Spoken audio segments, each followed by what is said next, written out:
May 14, 1943. Mid-Atlantic, 400 miles southeast of Greenland. Commander Daniel Gallery stood on the cramped bridge of USS Bogue, watching his escort carrier pitch through 18-foot swells that made seasoned sailors grip the railings. Around him, veteran destroyer captains called these ships jeep carriers, and worse, too slow, too small, too vulnerable for serious naval warfare. The Royal Navy's dismissive term was more cutting. Woolworth carriers. Cheap 5 and dime imitations of the real thing.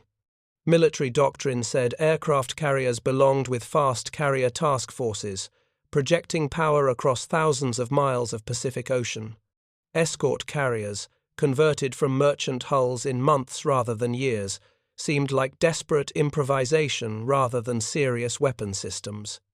The Germans had built their entire U-boat strategy around this assumption. Wolf packs operating beyond land-based air cover would strangle the Atlantic convoy routes, forcing Britain to negotiate peace before American industrial power could turn the tide.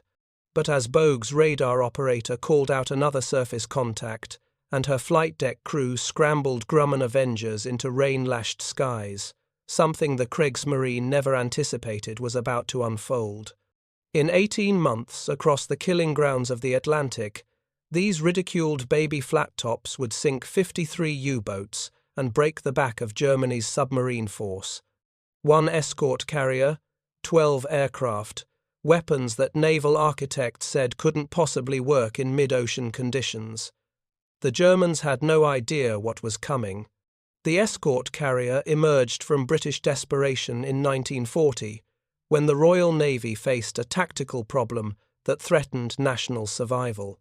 German U-boats were sinking merchant ships faster than British shipyards could replace them, and the air gap in the mid-Atlantic, beyond the range of land-based patrol aircraft, had become a hunting ground where submarines operated with near impunity. Every convoy that crossed this gap lost an average of 6 to 8 ships to Wolfpack tactics that concentrated multiple U-boats against poorly defended merchant vessels. If you're enjoying this deep dive into the story, hit the subscribe button and let us know in the comments from where in the world you are watching from today. Traditional fleet carriers were far too valuable and too slow to build for convoy escort duty. The Royal Navy needed platforms that could put aircraft over convoys quickly and cheaply, even if those platforms sacrificed speed, armor, and the strike capacity that defined purpose-built warships. The solution was radical in its simplicity. Take merchant ship hulls already under construction, add a flight deck, minimal armor, and whatever aircraft could operate from the abbreviated runway. The result was HMS Audacity, commissioned in June 1941, with a flight deck just 460 feet long and a maximum speed of 15 knots. Commander Gallery had studied Audacity's brief career with the analytical intensity of an officer who understood that the Atlantic War would be won or lost based on tonnage mathematics rather than dramatic fleet actions. The British escort carrier had operated for exactly 6 months before a U-boat torpedo sent her to the bottom in December 1941, but in that time she had proven that even primitive carrier aviation could disrupt U-boat tactics that depended on surface attacks against defenseless merchantmen. The American escort carrier program that followed took British desperation and married it to industrial capacity that could produce ships faster than the Germans could sink them. The Bogue-class carriers that began entering service in early 1943 were converted from Maritime Commission C-3 cargo hulls in yards that had never built warships before. Their specifications told a story of calculated compromise rather than optimal design. 512 feet long, with a flight deck that barely exceeded 490 feet of usable runway. Maximum speed of 18 knots, barely faster than the convoy speeds they were designed to protect. Armament consisting of 2 5-inch guns and whatever light anti-aircraft weapons could be fitted around the flight deck, complement of fewer than 900 officers and men, half the crew of a fleet carrier. Aircraft capacity was limited to 12 fighters and 9 torpedo bombers, a fraction of what Essex-class carriers would deploy in the Pacific. Gallery understood that these limitations were precisely what made escort carriers effective in their intended role. The ships were cheap enough to risk in the mid-Atlantic, where fleet carriers would never operate. Simple enough that conversion took 8 to 10 months rather than the 3 to 4 years required for purpose-built carriers. Slow enough to maintain a station with merchant convoys that rarely exceeded 12 knots. Small enough that destroyer escorts could provide adequate screening against submarine threats. The tactical problem Bogue faced in May 1943 was straightforward in concept, but extraordinarily difficult in execution. German U-boats had adapted their tactics after suffering heavy losses to Allied air patrols near the convoy routes. Commander Karl Dönitz, leading the submarine force, had ordered his boats to operate in coordinated wolf packs that could overwhelm convoy escorts through sheer numbers. A typical pack consisted of 8 to 15 submarines positioned along projected convoy routes, waiting for contact reports from scout boats that would trigger mass attacks. The submarines attacked primarily at night, running on the surface where their diesel engines gave them speed advantages over most escort vessels.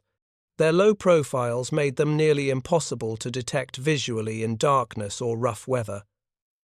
By the time destroyer escorts could reach attack positions, the U-boats had usually submerged or scattered, making depth charge attacks mostly ineffective. The result was a deadly game of cat and mouse, where the mice were winning through patience and coordination. Gallery's orders were to change this tactical equation by providing continuous air coverage over convoy on 184, a group of 43 merchant ships carrying aviation fuel, ammunition, and the raw materials that would eventually become tanks, aircraft, and artillery shells. Intelligence reports suggested that at least 2 wolf packs, possibly 3, were positioned along the convoy's projected route. Standard doctrine called for destroyer escorts to screen the convoy's flanks, while the escort carrier maintained position in the center, launching patrols that would force submarines to remain submerged and unable to achieve attack positions.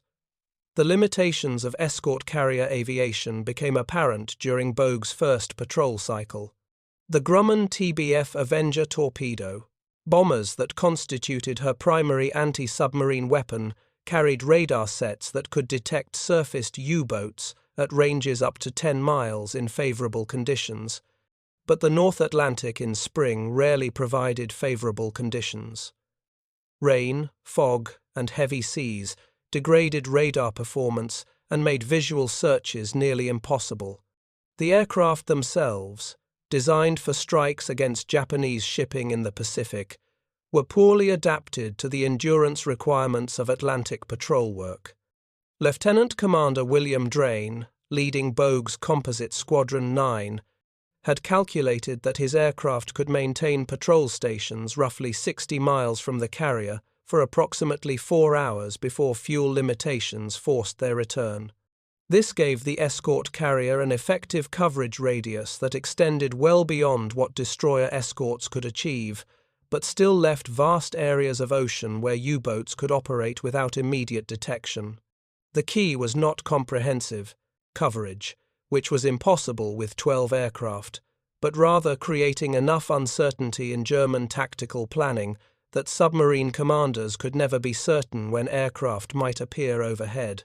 The weather on May 14th tested every assumption about carrier operations in the North Atlantic. Wind speeds exceeded 30 knots, gusting to 40, creating sea states that made even destroyer crews miserable.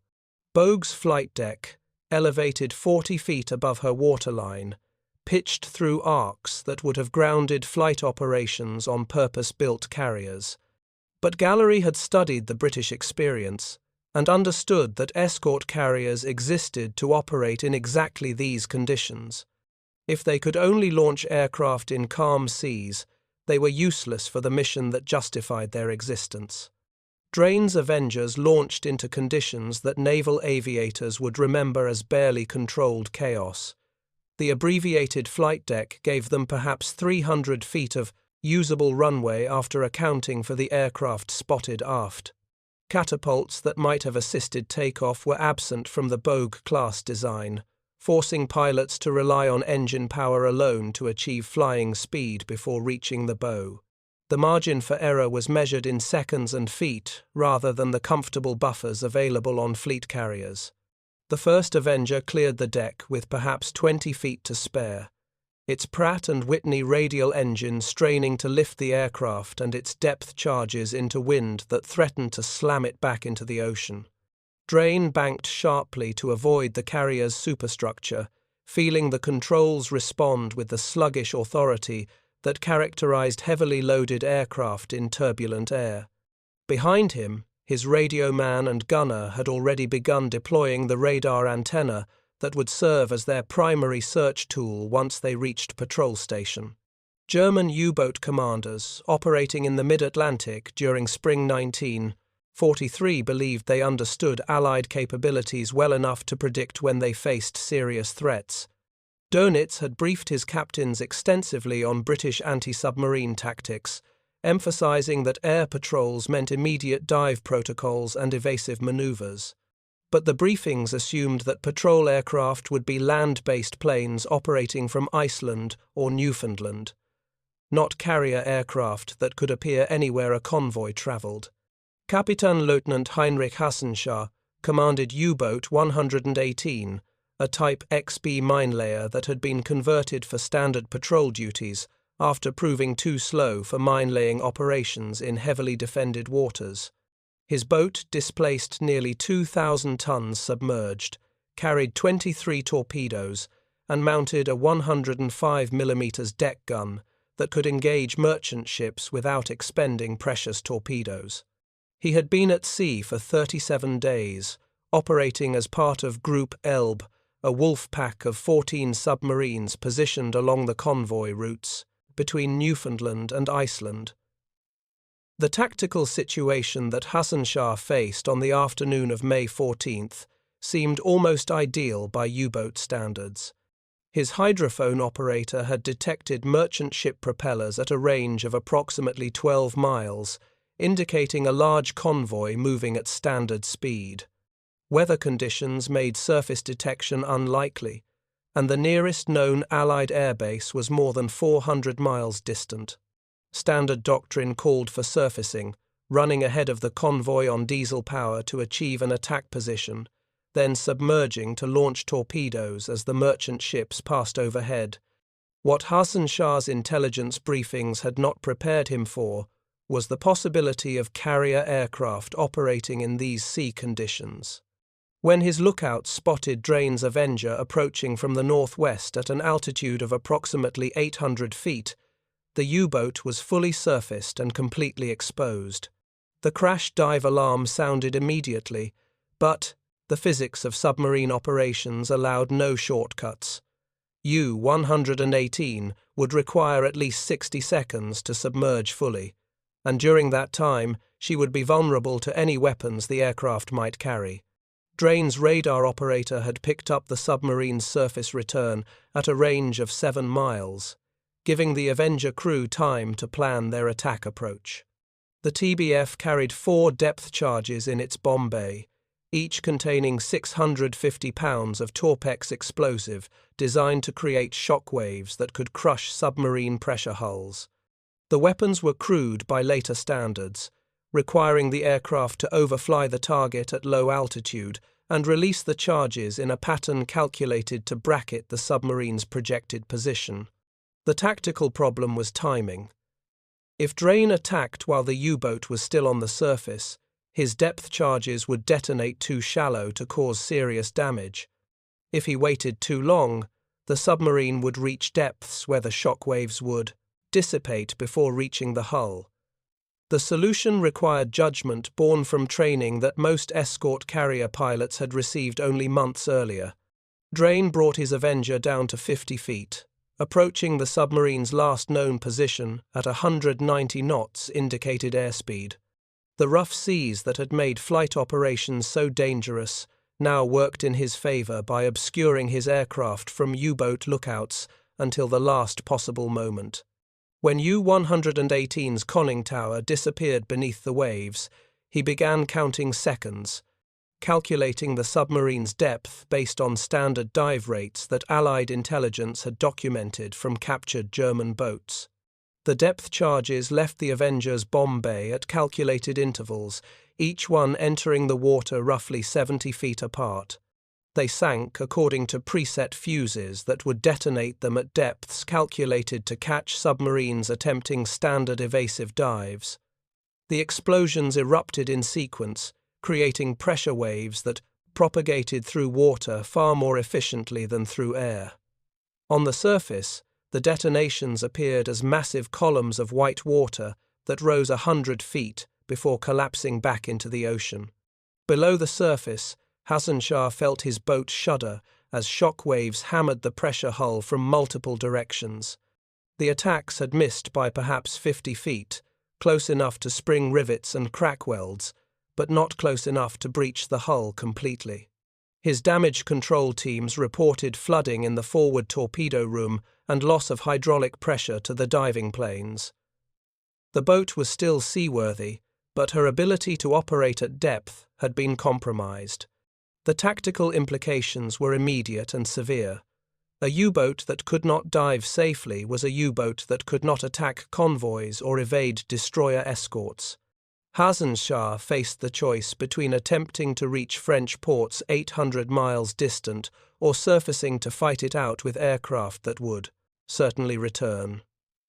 Neither option offered much hope for survival, but German naval doctrine emphasized aggressive action over passive acceptance of defeat. Gallery monitored the action through radio reports that painted an incomplete picture of what Drain had achieved. The escort carrier's radar could not track submarines directly, but the absence of further surface contacts in the patrol area suggested that the U-boat had either been sunk or forced to abandon its attack position. More importantly, the engagement had demonstrated that carrier aircraft could operate effectively in mid-Atlantic conditions that conventional wisdom said would ground all flight operations. The broader tactical situation facing convoy on 184 was evolving rapidly as other U-boats in Group Elbe detected the presence of aircraft and began evasive maneuvers. Dönitz's tactical system depended on submarines maintaining surface positions where they could track convoy movements and coordinate attacks through radio communications. The appearance of carrier aircraft forced boats to submerge unpredictably, breaking the coordination that made Wolfpack tactics effective. The Wolfpack system that had terrorized Atlantic convoys since 1940 operated on principles that seemed mathematically certain. Admiral Dönitz had calculated that if his submarines could sink merchant ships faster than Allied shipyards could replace them, Britain would be forced to negotiate peace regardless of how many U-boats were lost in the process. The mathematics had worked throughout 1942, when German submarines sank more than 6 million tons of Allied shipping against losses of fewer than 90 U-boats. But the equation began shifting in early 1943 as American shipyards reached production rates that Dönitz had believed impossible. The Liberty ships rolling off assembly lines in California, Oregon, and the Gulf Coast were replacing losses faster than submarines could inflict them. More critically, the escort carriers that began deploying with Atlantic convoys in March and April were changing the tactical balance in ways that German intelligence had failed to predict. Commander Gallery understood that Bogue's mission extended beyond protecting a single convoy. His orders from Commander-in-Chief Atlantic Fleet emphasized that every U-boat forced to dive, every attack disrupted, every submarine damaged represented strategic victory regardless of confirmed kills. The escort carrier's presence created uncertainty in German tactical planning that was worth more than the destruction of individual boats. The second contact came 18 hours after Drain's attack on U-118, when Bogue's radar operators detected surface returns consistent with multiple submarines attempting to establish contact with the convoy. Lieutenant Charles Hutchins launched from the pitching flight deck at 0430 on May 15th, his Avenger carrying the same load of 4 depth charges that had proved effective against the previous target. The tactical situation had evolved in ways that reflected German adaptation to the new threat. Instead of operating individually on the surface, the U-boats were attempting coordinated approaches that would overwhelm the escort carrier's limited aircraft complement through sheer numbers. Intelligence intercepts suggested that Group Elbe had been reinforced by boats from Group Rhine, creating a concentration of nearly 20 submarines focused on On-184. Hutchins found his target at dawn, a Type Sank U-boat running on the surface at maximum speed in an attempt to reach attack position before daylight, made surface operations suicidal. The submarine's commander, alerted by lookouts who had spotted the Avenger's approach, initiated a crash dive that would take his boat to safety if Hutchins hesitated even briefly.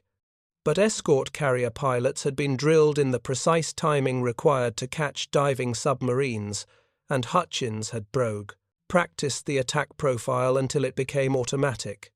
The depth charges bracketed U-456 as she passed through 60 feet, close enough that the shock waves crushed her pressure hull like an aluminum can under hydraulic pressure. The boat's crew of 44 men had perhaps 15 seconds of awareness before water pressure completed what the depth charges had begun. On the surface, the only evidence of the kill was an expanding oil slick and debris field that Hutchins photographed before returning to Bogue with fuel gauges showing reserve tanks nearly empty. Gallery's after-action report, filed on May 17th, documented 3 confirmed U-boat kills and 4 probable damage assessments across 48 hours of continuous operations. The confirmed kills represented more submarines destroyed than most destroyer escorts achieved in months of patrol duty. More significantly, the convoy had reached the mid-Atlantic air gap and passed through it without losing a single merchant ship to torpedo attack. The tactical implications rippled through German naval headquarters as Dönitz reviewed reports from surviving U-boat commanders. The Wolfpack system depended on submarines maintaining surface positions where their diesel engines gave them speed advantages and their radio communications allowed coordinated attacks. Carrier aircraft had eliminated both advantages by forcing boats to remain submerged or risk immediate attack. Submerged submarines moved at speeds measured in single-digit knots and could not maintain radio contact with pack commanders coordinating attacks.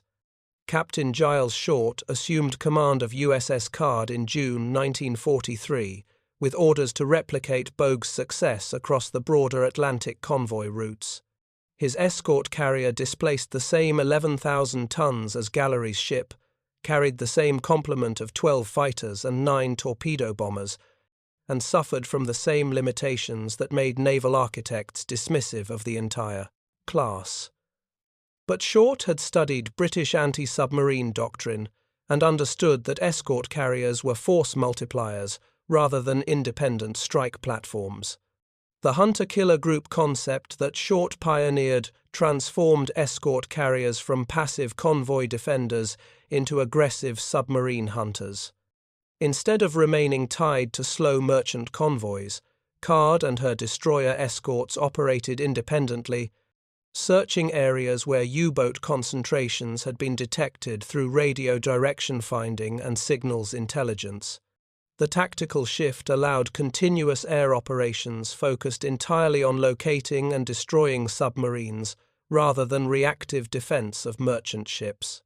Card's first major success came on July 8, 1943, when Lieutenant Commander Charles Brewer caught U-487, a Type X7 supply submarine, refueling boats from Group Monsun in the central Atlantic. The supply boat displaced nearly 2,000 tons and carried no torpedoes, instead devoting her entire capacity to diesel fuel, torpedoes, and provisions that allowed attack submarines to remain at sea for extended periods. Her destruction eliminated weeks of operational capability for the boats she had been servicing. Brewer's attack demonstrated the evolution of escort carrier tactics beyond the hasty depth charge runs that had characterized early engagements. His Avenger carried acoustic homing torpedoes, newly developed weapons that could track submarine propeller noise after entering the water. The Mark 24 mine, as it was officially designated to conceal its true nature from German intelligence, gave carrier aircraft the ability to attack submerged U-boats that might escape conventional depth charges. The torpedo entered the water 100 yards ahead of U-487's projected position, activated its acoustic seeker, and began tracking the distinctive sound signature of the submarine's diesels. The Type 14 boat had no defense against a weapon that homed on the very engines that gave her mobility. The explosion that followed broke her back and sent her to the bottom with all hands, eliminating a critical link in the logistics chain that allowed U-boats to operate thousands of miles from their French bases. If you find this story engaging, please take a moment to subscribe and enable notifications. It helps us continue producing in-depth content like this. The statistical analysis compiled by Atlantic Fleet Headquarters in August 1943 painted a picture of systematic destruction that exceeded even optimistic projections. Escort carriers operating with convoys and hunter-killer groups had sunk 23 U-boats in 5 months, while losing 0 carriers to enemy action. The exchange rate represented a strategic catastrophe for the Kriegsmarine, which could not replace experienced submarine crews faster than escort carriers were killing them. Commander Daniel Gallery returned to sea in September 1943 aboard USS Guadalcanal, a Casablanca-class escort carrier that represented refinements learned from earlier designs. The ship displaced slightly more than her predecessors at 10,900 tons, carried 28 aircraft instead of 21, and incorporated improved flight deck arrangements that reduced the time required to launch and recover aircraft. Gallery's orders reflected the growing confidence in escort carrier capabilities. Instead of defensive convoy work, Guadalcanal would operate as the centerpiece of a hunter-killer group tasked with destroying U-boats in their transit routes between French bases and Atlantic patrol areas. The mission required continuous operations in waters where German submarines had previously operated with near impunity, demonstrating American willingness to take the offensive against an enemy that had dominated the Atlantic for 3 years. The tactical challenge facing Gallery was fundamentally different from convoy escort work. Hunter-killer operations required locating submarines in vast ocean areas where visual searches were hopeless and radar detection depended on boats remaining surfaced long enough to be found. The solution lay in signals intelligence that allowed Allied codebreakers to predict U-boat movements with enough accuracy to position carrier groups where they could intercept submarines entering or leaving patrol areas. Lieutenant Commander James Leese led Guadalcanal's Composite Squadron 8, flying the newer FM-1 Wildcat fighters and TBF-1C Avenger torpedo bombers that represented continuous improvements in carrier aviation. The Wildcats carried depth bombs that allowed them to attack surfaced submarines, while the Avengers carried the acoustic torpedoes that had proved so effective against submerged targets. More importantly, both aircraft types carried improved radar sets that could detect surface contacts at ranges exceeding 15 miles in favorable conditions. The first kill came on January 16, 1944, when Leese's Wildcats caught U-544 running on the surface 200 miles west of the Azores. The Type IXE boat had been returning to France after an unsuccessful patrol off the American coast, her fuel tanks nearly empty and her crew exhausted after 60 days at sea. The depth bombs from 2 Wildcats struck within seconds of each other, breaking the submarine's back and sending her down with all hands before she could transmit a final position report. Gallery's tactical innovation extended beyond simple submarine hunting to include psychological warfare designed to demoralize U-boat crews who had previously believed themselves relatively safe in transit areas. Guadalcanal's aircraft began conducting aggressive low-level searches along known U-boat routes, forcing submarines to remain submerged for extended periods that depleted battery reserves and created crew fatigue that degraded operational effectiveness. The campaign reached its climax on June 4, 1944, when Gallery achieved what no American naval officer had accomplished since the War of 1812, the capture of an enemy warship at sea. U-505, damaged by depth charges from Guadalcanal's destroyers, surfaced to avoid being crushed at depth. Her crew abandoned ship, believing scuttling charges would send her to the bottom before Americans could board. But Gallery had trained boarding parties for exactly this scenario, and within minutes his men were aboard the submarine, disabling scuttling charges and securing codebooks and cipher machines that would prove invaluable to Allied intelligence efforts. The capture demonstrated escort carrier flexibility that extended far beyond anti-submarine warfare. The same ships that skeptics had dismissed as cheap convoy escorts were now conducting special operations that required precise coordination between aircraft, surface vessels, and boarding parties. The technical limitations that made naval architects dismissive, the slow speed, the abbreviated flight deck, the minimal armament, had proven irrelevant to missions that emphasized persistence and coverage over raw combat power. Captain Archer Whitford assumed command of USS Mission Bay in July 1944, with orders to extend escort carrier operations into areas where German submarines had begun seeking refuge from increasingly effective Allied patrols. His Casablanca-class carrier displaced the standard 11,000 tons and carried 28 aircraft, but her crew brought experience accumulated through months of Atlantic operations that earlier escort carrier groups had lacked. The tactical situation in mid-1944 reflected German desperation as Dönitz attempted to preserve his submarine force against losses that exceeded sustainable rates. New U-boats were entering service with schnorkel breathing apparatus that allowed diesel operation while submerged, eliminating the need to surface for battery charging that made boats vulnerable to air attack. But the technology was imperfect, and submarines equipped with schnorkels still needed to operate near the surface, where aircraft equipped with the latest radar could detect them. Mission Bay's aircraft began carrying sonobuoys, newly developed listening devices that could be dropped from aircraft to detect submerged submarines through passive sonar. The technology gave escort carriers the ability to locate U-boats that might escape visual or radar detection, creating detection networks that made ocean areas increasingly dangerous for German operations. Lieutenant Robert Williams pioneered the tactics that combined sonobuoy detection with acoustic torpedo attacks, sinking U-860 on June 15, 1944, without ever seeing the submarine visually.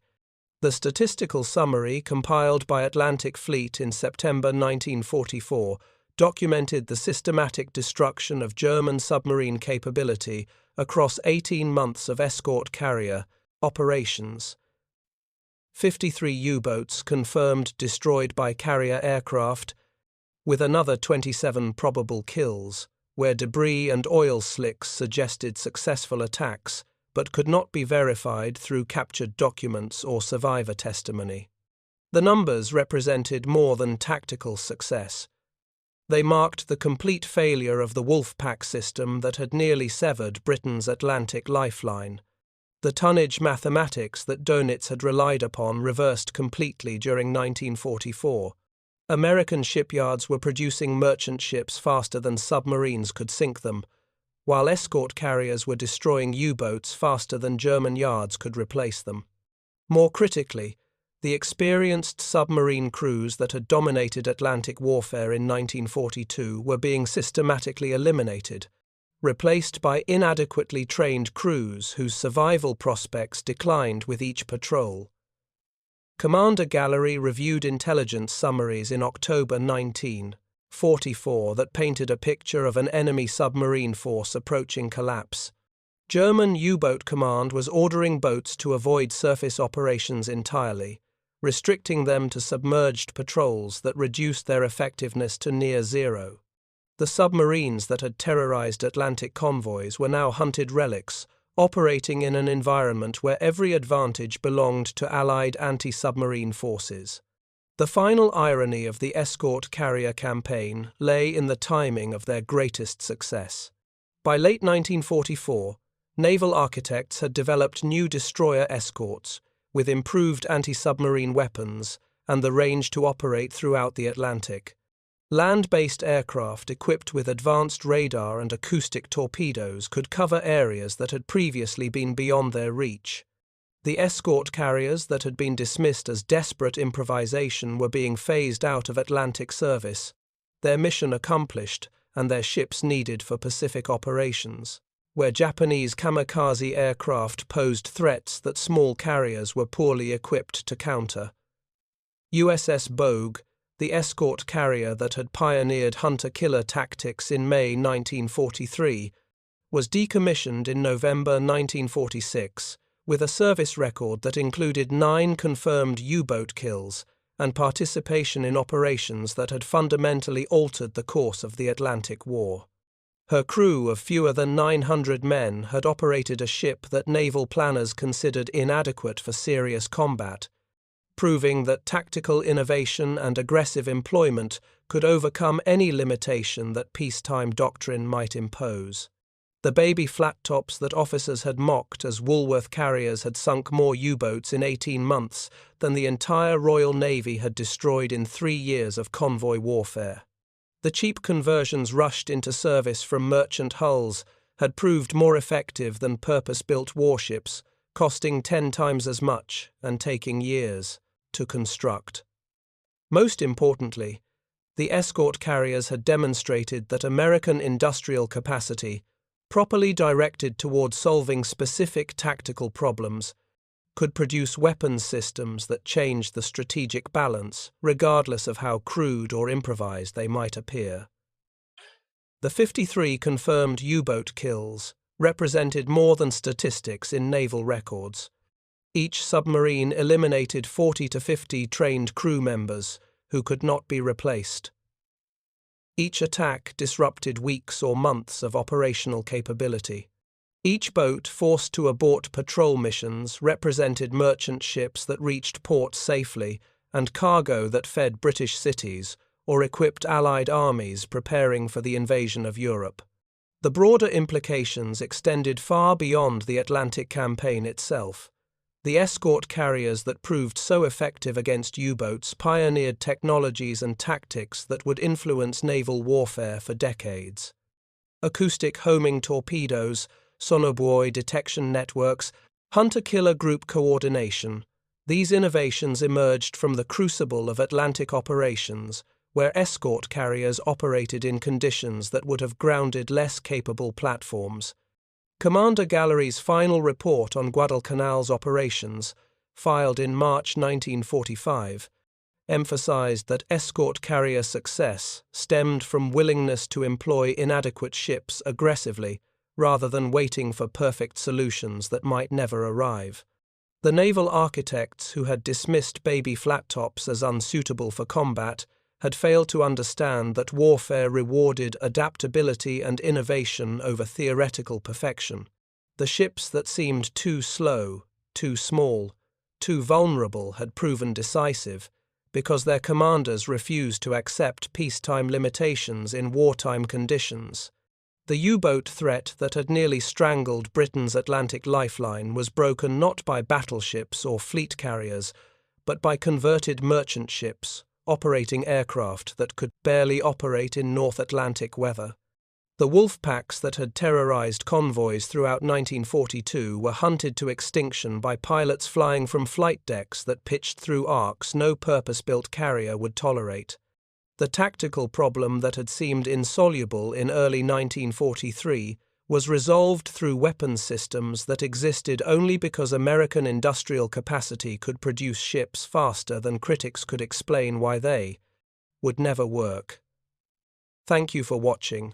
For more detailed historical breakdowns, check out the other videos on your screen now, and don't forget to subscribe.